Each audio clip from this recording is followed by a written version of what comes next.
বাংলাদেশের গুমের ঘটনায় ভারত সরাসরি জড়িত, এরকম একটা রিপোর্ট আমাদের গুম নিয়ে যে কমিশন হয়েছে সেটা প্রাথমিক রিপোর্টে আমরা পেয়েছি। এটা আমরা অনুমান করছিলাম। অন্তত দুটো ঘটনা আমাদের সামনে ছিল। একটা হলো বিএনপি নেতা জনাব সালাউদ্দিন আহমেদকে ভারতে পাওয়া এবং সেখানে আটকে থাকা। আরেকজন হচ্ছে জনাব সুখরঞ্জন বালি, যিনি দেলোয়ার হোসেন সাঈদীর মামলার সাক্ষী ছিলেন। তাকে আদালত চত্বর থেকে তুলে নিয়ে গিয়ে ভারতে পাচার করে দেওয়া হয়েছিল, কারণ তাকে ভারতে পাওয়া গেছে এটা আমরা তখনই জানতাম। জনাব বালি কথা বলেছেন এবং আমাদের ওই রিপোর্টে সেখানে তিনি জানিয়েছেন কিভাবে ভারত তাকে নিয়ে গেছে, বাংলাদেশ থেকে তুলে নিয়ে ভারতের হাতে তুলে দেওয়ার পর কিভাবে তিনি সেখানে গেলেন তার বর্ণনা করেছেন। আমি সেটা নিয়ে একটু কথা বলতে চাই। এবং জনাব বালি শুধু এখন কথা বলছেন তা না, গত বছর যখন শেখ হাসিনার সময়কালই ছিল তখন জনাব দেলোয়ার হোসেন সাঈদী মারা যান, তখন তার জানাজার অনুষ্ঠানে তিনি গিয়েছিলেন এবং তিনি এরপর অনেকগুলো মিডিয়ার সাথে কথা বলেছেন, যেখানে তিনি জনাব সাঈদীকে তার যে বিষয়ে তাকে সাক্ষী দেওয়ার কথা ছিল, যে তার পরিবারের উপরে হত্যাকাণ্ড নিয়ে যে মামলা হয়েছে সেটা জনাব সাঈদী যুক্ত ছিলেন না, সেই সাক্ষী তিনি দিতে চেয়েছেন। এবং শেখ হাসিনার সময়ে তিনি সেই গার্ডস নিয়ে প্রকাশ্যে এই কথা বলেছেন। এই মানুষটি মহান, আমরা তাকে স্যালুট জানাই, নিশ্চয়ই জানাই। কারণ উনি এখন কি বলছেন, যে কেউ বলতেই পারেন যে শেখ হাসিনা পতনের পর তো অনেকেই অনেক কথা বলছে। আমরা ভবিষ্যতেও আসলে 5 আগস্টের আগে কে কি করেছেন সেটা আমাদের ভবিষ্যতের একটা লিটমাস টেস্টের মতো হবে। তো জনাব বালিকে আমি মহান বলছি তার সাম্প্রতিক মন্তব্যের জন্য না। তিনি স্যার দেলোয়ার হোসেন সাঈদী জানাজা যাওয়ার পর থেকে বেশ কয়েকটা মিডিয়ার সাথে যেটা বলেছেন সেটা, যে এখানে তিনি তাকে বলেছেন তাদের পরিবারের ওই হত্যাকাণ্ডের সাথে সাঈদী জড়িত নন।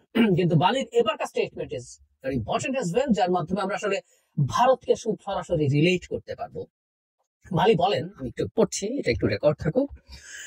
2012 সালের 5 নভেম্বর তিনি আদালতে যান, সঙ্গে ছিলেন কয়েকজন আইনজীবী। তাদের গাড়ি দেখে আদালত গেটে আটকে ফেলা হয়। সঙ্গে থাকা আইনজীবীদের সঙ্গে গেটের দায়িত্বে থাকা লোকদের তর্ক বিতর্ক চলছিল। এই সময় কিছু সাদা পোশাকের লোক তাকে নামিয়ে টানাটানি করতে থাকেন। একটি খালি কক্ষে আটকে রাখার কথা জানিয়ে সুখরঞ্জন বালি বলেন, ঘরে কোনো জানালা বা কোনো ফাঁক ছিল না। মাঝে মাঝে অল্প করে খাবার দেওয়া হতো। যারা খাবার দিতেন পাহারায় ছিলেন তারা নীল রঙের পোশাক পরা ছিলেন। 2 দিন পর অন্য একটি কক্ষে নেওয়া হয়। সেখানে জোর করে মানবতা বিরোধী অপরাধে দণ্ডপ্রাপ্ত মাওলানা দেলোয়ার হোসেন সাঈদীর বিরুদ্ধে স্বীকারোক্তি নেওয়ার চেষ্টা চলে। কয়েকদিন সেখানে থাকার পর আবার একদিন সকালে চোখ বেঁধে গাড়িতে তোলা হয় বলে জানান বালি। তিনি বলেন, গাড়িতে ওঠানোর সময় কোথায় নিয়ে যাওয়া হচ্ছে তা তিনি জানতে চান। এই সময় জায়গাটা বাগেরহাট কিনা তা ঠাহর করার চেষ্টা করেন সুখরঞ্জন বালি, কিন্তু তিনি বুঝতে পারেন যে ওটা বাগেরহাট নয়। তিনি বলেন, স্পষ্ট দেখতে পাচ্ছিলাম সামনে বিএসএফ, এটা বর্ডার এলাকা। সেখানে তারা আমাকে নিয়ে গিয়েছিলেন। কান্না করতে করতে আমি বিএসএফ হাতে তুলে না দিতে তাদের অনুরোধ করি। আমি বলি, এদের হাতে তুলে দেন না, প্রয়োজন আমাকে মেরে ফেলেন। এই কথা বলতে বলতে আমি মাটিতে পড়ে যাই। জোর করে বিএসএফ এর কাছে তাকে হস্তান্তর করা হয় বলে দাবি করেন সুখরঞ্জন বালি। তিনি প্রশ্ন রেখে বলেন, বাংলাদেশের একজন নিরাপরাধ নাগরিককে রাষ্ট্রের আইন শৃঙ্খলা রক্ষাকারী বাহিনী আরেকটি দেশের রাষ্ট্রীয় বাহিনীর হাতে তুলে দেয় কেমন করে? কান্না জড়িত কণ্ঠে সুখরঞ্জন বালি বলেন, আমি যেতে না চাইলে জোর করে তারা আমাকে ধরে বিএসএফ সদস্যদের হাতে তুলে দেয়। বিএসএফ কিছু জিজ্ঞেস না করে আমাকে প্রচন্ড মারধর শুরু করে। বিএসএফ হিন্দিতে কথা বলছিল এবং আমি আমাকে না মারার জন্য বাংলায় বোঝানোর চেষ্টা করি। আমার কোনো কথা তারা বুঝতে পেরেছিল কিনা আমি আজও বুঝিনি। এক পর্যায়ে বিএসএফ মোটা দড়ি দিয়ে পেছন থেকে বেঁধে আমার হাত বেঁধে ফেলে। তারপর জেলে রাখা হয়, আদালতে নেওয়া হয়, ইত্যাদি ইত্যাদি। একজন হিন্দু মানুষ ভারতের স্বার্থের বিরুদ্ধে যাচ্ছিল বলে তাকেও অত্যাচার করা হয়েছে, নির্যাতন করা হয়েছে এবং এই গুমের পরিকল্পনা করা হয়েছে। এটা 2 দেশের রাষ্ট্রীয় বাহিনীর যোগসাজশ, এবং শুধু বাহিনী পর্যায়ে তো নিশ্চয়ই নয়, এটা বহু উঁচু জায়গা থেকে করা হয়েছিল। এবং এই গুমের ঘটনাগুলো, এক্সট্রা জুডিশিয়াল কিলিং এর ঘটনাগুলো শেখ হাসিনার এন্ডোর্সমেন্ট ছাড়া হওয়ার কোনো কারণ নাই। এরা যেমন দেশকে ডাকাতি করেছে, দেশের মানুষের মানবাধিকার কি মারাত্মক লঙ্ঘন তারা করেছে আমরা জানি, এবং আস্তে আস্তে এর প্রমাণ বেরিয়ে আসছে। যারা বালির এই মন্তব্য, আজকের এই মন্তব্য আমাদের জানা তথ্য, কিন্তু আমরা যখন কাউকে বিচারের আওতায় আনবো, যখন শেখ হাসিনাকে আমরা বিচারের আওতায় আনবো মানবতা বিরোধী অপরাধের জন্য, তার এই সাক্ষ্য অত্যন্ত গুরুত্বপূর্ণ ভাবে কাজ করবে।